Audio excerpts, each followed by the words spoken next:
Hi friends, thanks for tuning back in.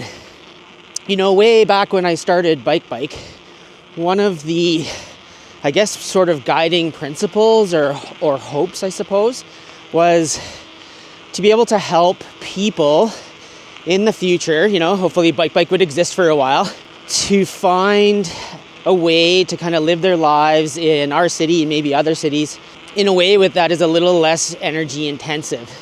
And so way back when I discovered cargo bikes and kind of fell down the rabbit hole to eventually open the store, it was those bikes that really opened the door for me to see that it was possible to reduce your automobile miles, kilometers driven pretty easily, but you just had to make the choice.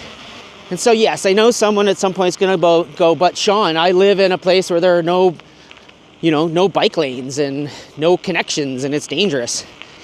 And of course that's true potentially true for you. Back then, when I discovered peak oil and all the sort of implications of the things that were going on, where we were going to go, all those years ago, 17 years ago, we are exactly as a society where quote unquote doomers were saying we were going to get to.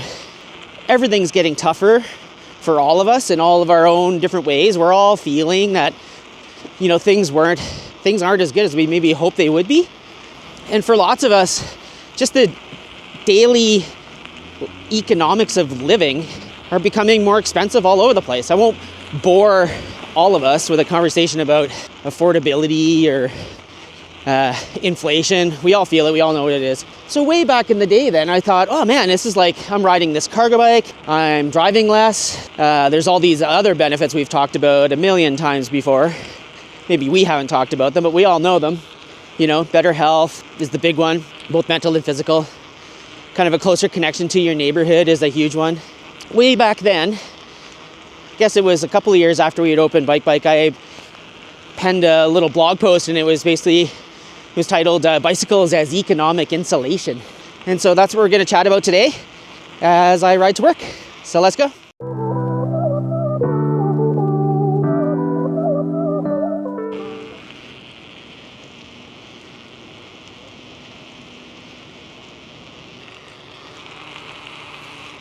So bicycles as economic insulation.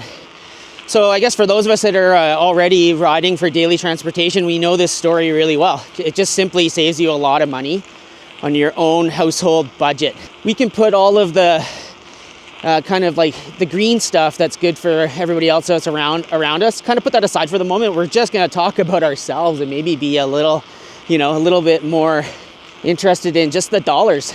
And so, yeah, if you can figure out a way to use a bicycle for more of your daily trips, you can save a lot of money. That could mean if you saving those monies that you can actually see and feel, you can then put that into whatever else you want.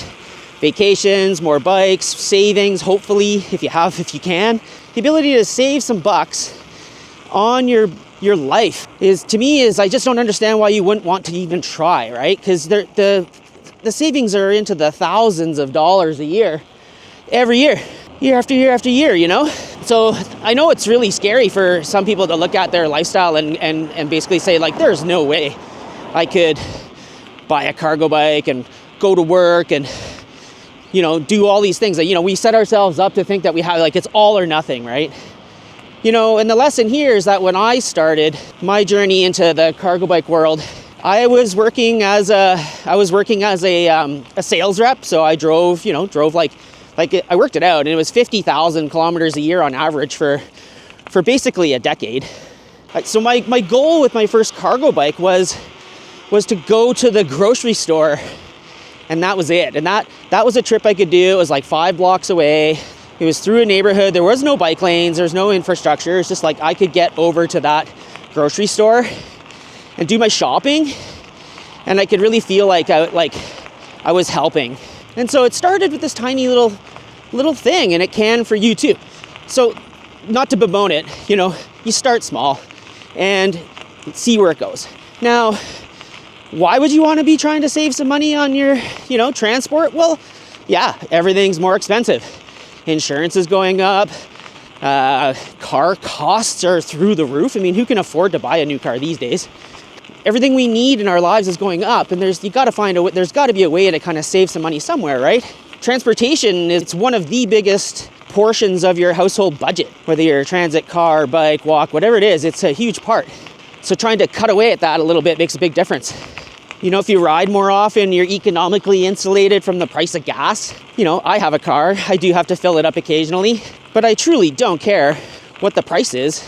I just don't put that much fuel in my vehicle for it to affect my lifestyle at all. There's another aspect of trying to use your bike for some economic insulation against the world. And it's kind of the opposite of saving money. It would be, you know, maybe in a situation where you can't work as much, or you have someone ill in your family, so you're not getting as much income from the sort of 2-person household, you know. That was our case for a while. Nadia was sick for a while and it was hard for her to work. And you know, we did have a car payment for a short time, but it was killing us. And so we just had to get rid of it because we were going backwards so hard. And so, you know, the hardships that happen in our lives, it happened to all of us. I mean, life is cruel. It is what it is, right? But the ability to kind of like not have to earn as much money is also a big thing. So if you're someone who doesn't have a great paying job, or you're scrambling to get by, I mean, really, like, see if you can figure out a way to use your car less. You know, in the last few days of recording this, those big LA forest fires are going on. And we haven't even talked about the Orange Man and his tariff promises for Canada. And it's just so crazy to watch what's happening to another city burning. I can't even believe the devastation down there that's going to happen and is happening. But the cost implications too for the future, for our lives, is real. So whether it's Fort McMurray a number of years ago here in Alberta, burnt to a crisp, 60,000 people, 100,000 people evacuated, like so bananas. Jasper, all the, and now LA, and who's next, right? These kinds of events are the stuff I'm talking about, and it's just, they seem to be accelerating, and they're going to accelerate, as we know. The imperative is to try to save some money, I would say, and even having your bike, just in case you need to get out of town. I mean, you get to roll past all that gridlock on the highway to escape the flames. Sort of joking, but not joking.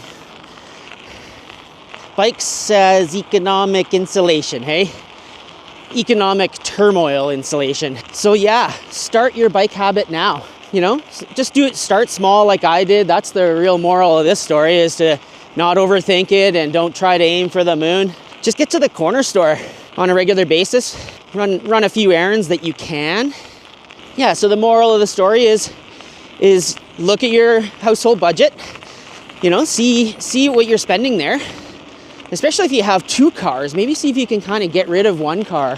The world feels like it's a bit of a crazier place. Why not act on that instinct and maybe set yourself up for some success, or at the bare minimum, get a little shield up for what's coming, hey? And it all gets better if you just keep riding bikes. So, the more you ride, the less scary the scary world feels. Rant off.